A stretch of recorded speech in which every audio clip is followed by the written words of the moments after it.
went from just like not doing well at all to this transformation because God he loved me. He kept pursuing me. He kept telling me that I have more for you.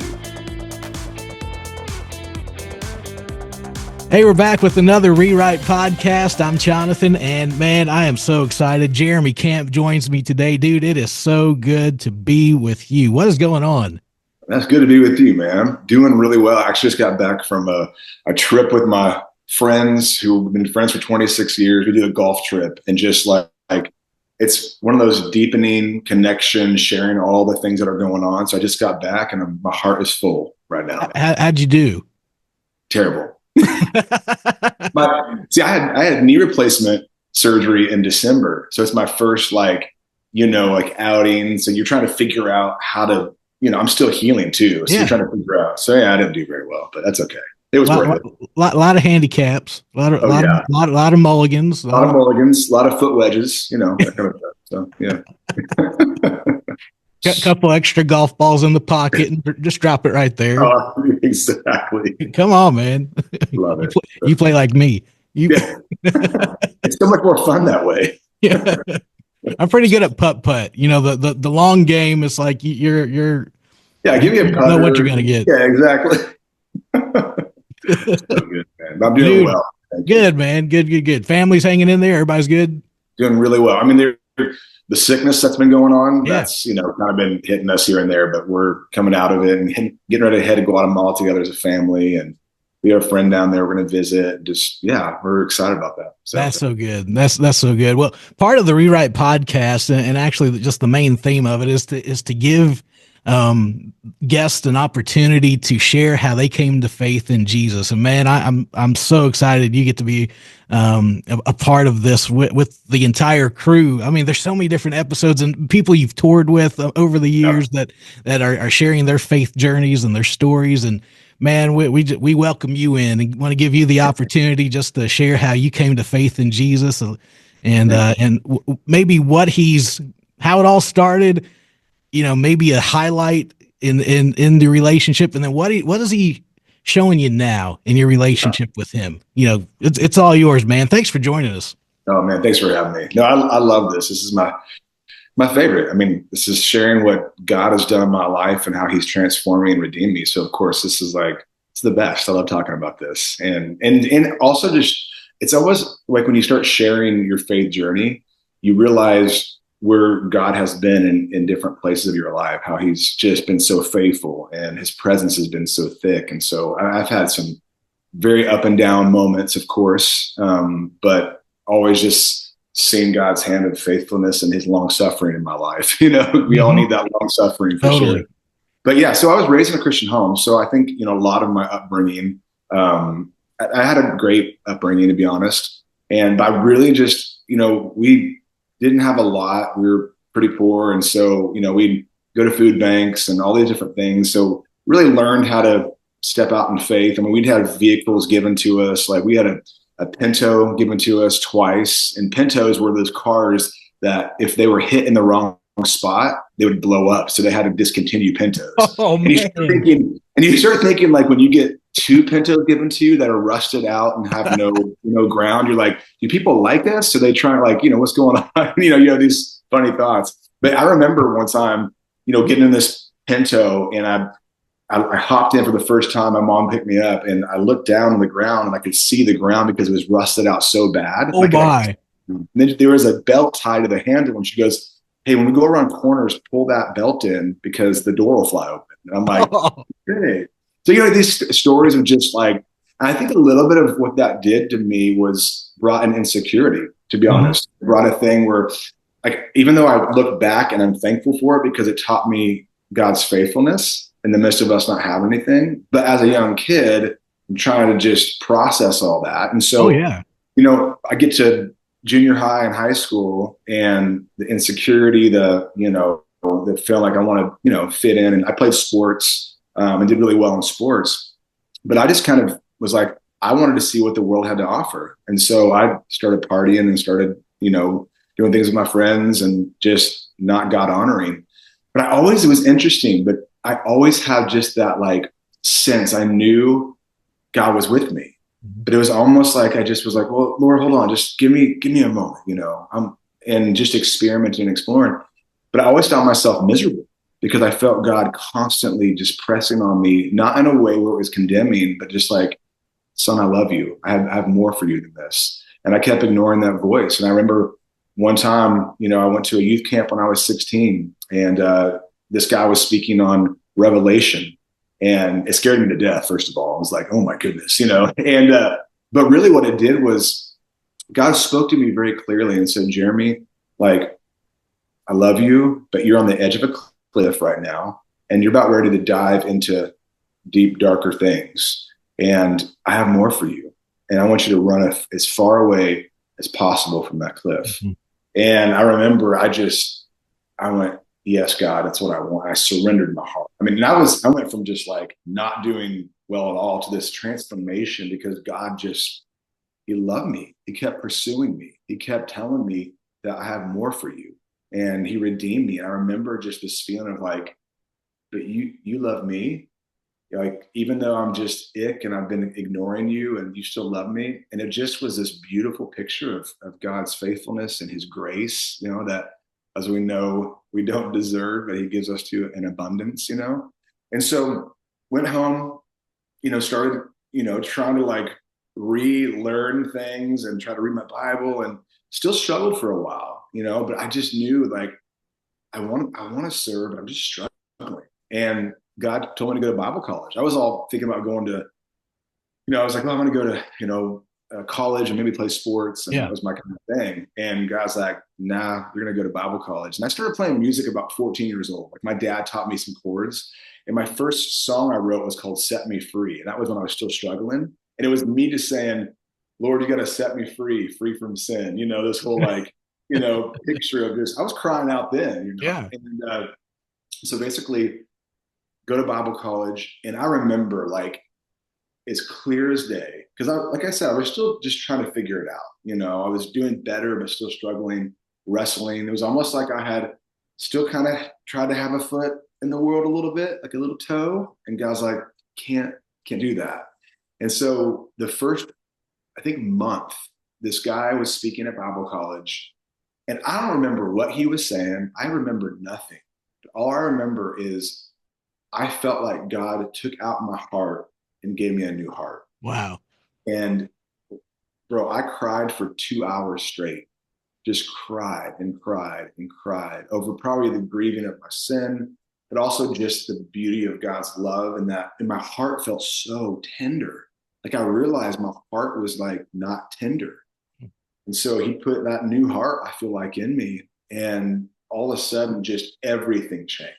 At that point, it was like I was sold out for Jesus. And I remember like some of the staff, I would be in like the kitchen of my Bible college, you know, and no one would be around. And I'm just kind of practicing. And it was the only place where I could go with no one there. It was like at night.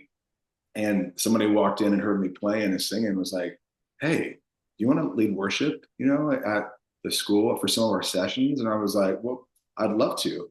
And that kind of began this, you know, worship leading more and more and understanding how to lead, you know, because before it was just, I had a garage band in high school and we kind of jammed out. And this was like learning how to lead people into worship. And it was beautiful. And I remember God would open doors for me to start playing different places. And really what happened was just this door that I just knew, because I was like, well, do I want to be a youth pastor or what do I want to do? Like, you know, being in Bible college. And God just opened this beautiful door of just like, I want you to play music and I'm going to show you how. And all of a sudden I started getting all these places to play. And at this point, I had met my wife, Hmm. Melissa. Now Hmm. we met and, you know, beautiful, just loves Jesus. You know, she heard me lead worship and we kind of had this connection. And, you know, long story short, you know, a lot of people know my testimony, a lot of people don't know my testimony, but, you know, we ended up getting together and, you know, it was just a off and on, you know, the whole typical relationship sometimes. And at one point, I remember we had broken up, and I got a phone call from a friend saying, "Hey, Melissa has cancer." I'm like, wait, what? And so talk about like, I still cared for her a lot. And so I went to visit her, and I remember walking into the room, and she was in the hospital, and we were just sharing and talking to her. And, I had driven home, and I remember just saying to the Lord, I'm bawling. I'm like, God, if she tells me she loves me, then I'll marry her, like this moment. And don't know where that came from, but it's kind of came from, it was him, of course, going boom. And I remember going to see her again. And she goes, hey, you don't have to say anything to me, but I've been just praying for you. And I know this is going through a lot right now. So it's a lot to probably think about. But she goes, I love you. And I just kind of went. And from that point on, I just, there's other, details of the story. Oh yeah. I remember God just like at that point was like, this is who you're supposed to be with. And of course, the wrestle, and I don't know how much you want to interject, or because I feel like I'm talking the whole time. That's okay. Dude, that's the beauty of this is just you sharing, man. This Okay. is great. This Okay. is great. I have noticed just that running theme as you're saying this is just the pursuit of God. Yes. From a young age, and and like you were saying, the long suffering, the patience of the Yeah. Lord. Just like I'm with you. I'm not going anywhere. I'm walking with you day in, Yeah. day out, step by step. Yeah. And it's beautiful to just to see that, because I think when you go through that struggle of looking at me giving my heart back to the Lord when I was 16, and I still struggled, and He still was just patient with me, and you know what I mean. Mhm. It's beautiful. And so that pursuit and that long suffering. So I remember with Melissa, it was one of those things where, we started, okay, she went through chemotherapy and all this stuff, and things were looking better. And we got married. And then at our honeymoon, I remember she just started having some issues with her stomach, and really just struggling. I remember I was just like, God, what's going on? And I was reading Corinthians, said we're called to walk by faith and not by sight. And I'm like, okay, I grab my guitar, I start writing a song called Walk by Faith. And I play it for her, and she's like, that's beautiful. And we ended up going to the doctor when we got back, and the doctor literally pulled me aside and just said, hey, the cancer's returned, and it's spread all over. And I said, well, what we got to do? What's the next step? And he goes, there's nothing else to do. He goes, literally, we can't do anything else. There's weeks to months. I'm like, what do you mean? And do the devastation there. I mean, like raised in a Christian home, walking by faith in a lot of ways, even with my family, it was like, this is where the rubber meets the road. Mhm. Am I really going to trust God in this? And so we wrestled and we prayed and we just fought, and we were just like, okay, God, we trust you in everything. And I remember being in the hospital room because I couldn't, it was 3.5 months, after we got married. And she was going downhill pretty bad. And I remember just being there, and she wasn't responding for a long time. And all of a sudden I just hear her sister saying she's with Jesus now. Mm. And all of a sudden it's just, I was on the ground, literally curled up in a fetal position, Mhm. just like, and I really felt God speak to me, because we had this music playing in the background, like worship music, and just kind of this beautiful, lifting up the name of Jesus. And she'd love to do that always. I mean, times where she'd be really sick and she'd be like, can we worship? And I'd pull my guitar out, and I didn't feel like it because I was struggling. Like, God, what are you doing? And she'd be raising up her hands, Mm. with no strength.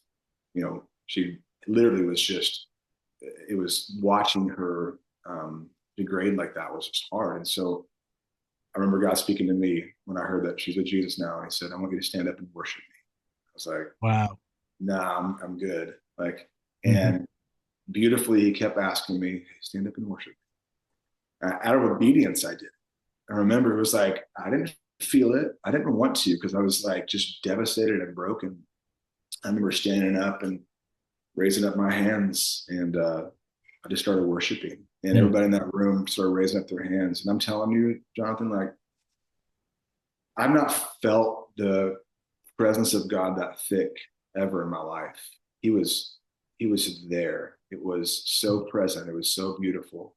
And I think if I wouldn't have had that moment of just stepping into that obedience, I wouldn't have experienced the beauty of His presence, the comfort of His presence, the power of His presence. You know what I mean? I was thinking about that.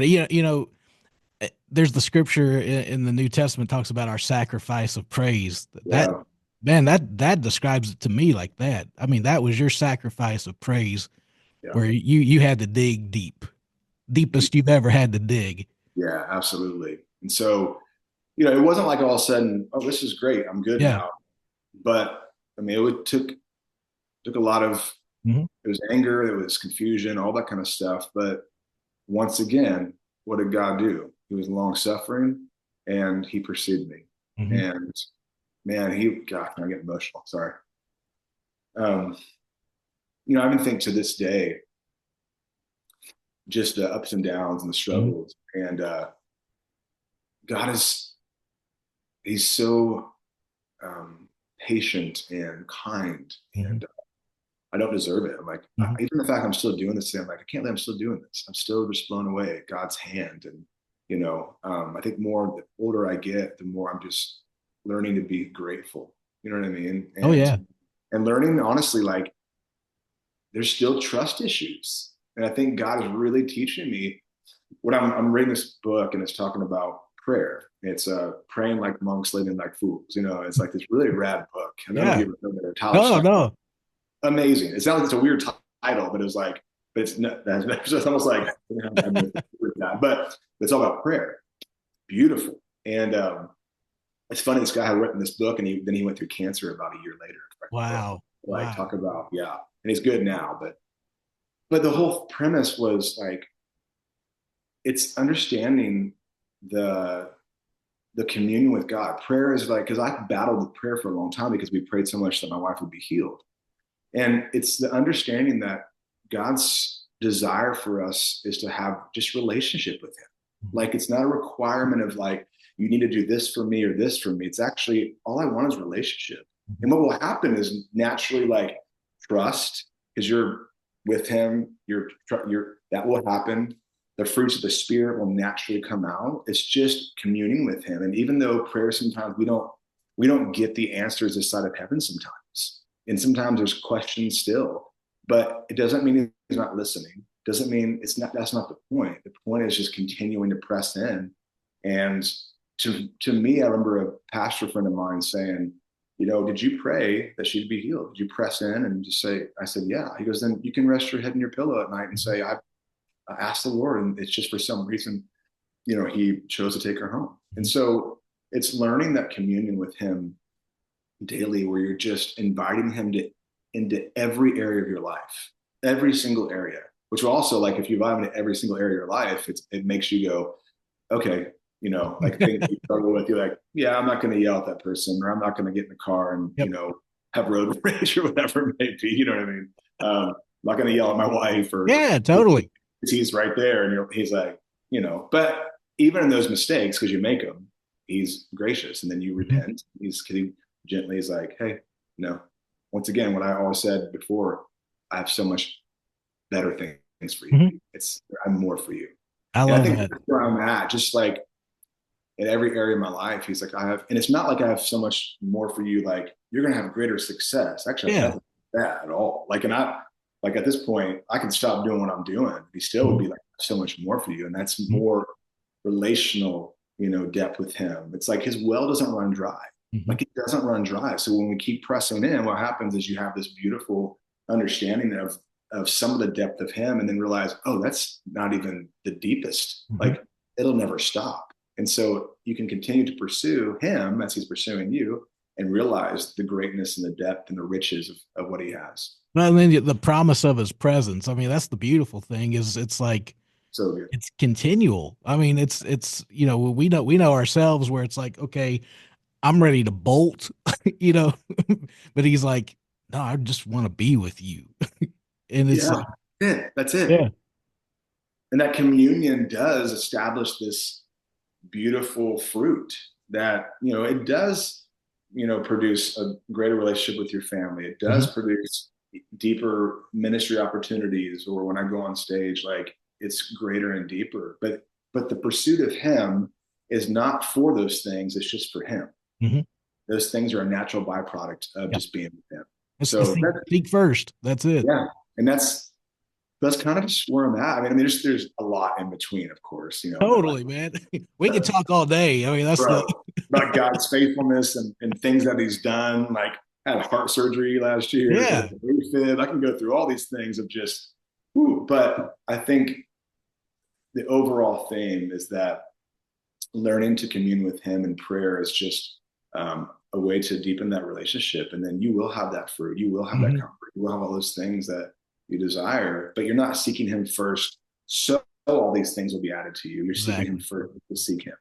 Exactly, man. That's so good and so encouraging too, because walking it out, and that's the way we have to do it. It's step by step. It's walking it out day by day, moment by moment. And then, uh, dude, I love your heart. I mean, that's beautiful, because when it comes to the nitty gritty of life, the hard times in life, you've been through enough. We've all been through stuff, but Yeah, when you can look back and be like, you never left me.